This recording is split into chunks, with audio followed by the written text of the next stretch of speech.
Hello friends, welcome to Creative Medicine. In this lecture, we will learn about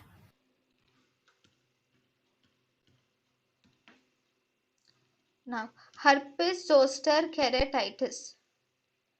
Okay, herpes zoster keratitis. Here, in herpes zoster keratitis, there is something called as Hutchinson rule. In Hutchinson rule, actually, the tip first when the tip of the nose is involved, the eye is also involved. So, if the tip of the nose is involved, then eye is also involved in Hutchinson rule or Hutchinson sign.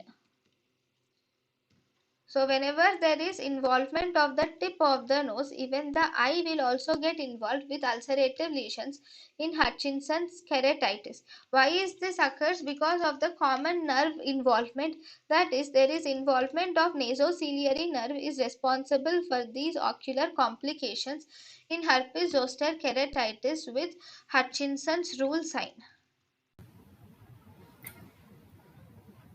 thank you and thank you for watching.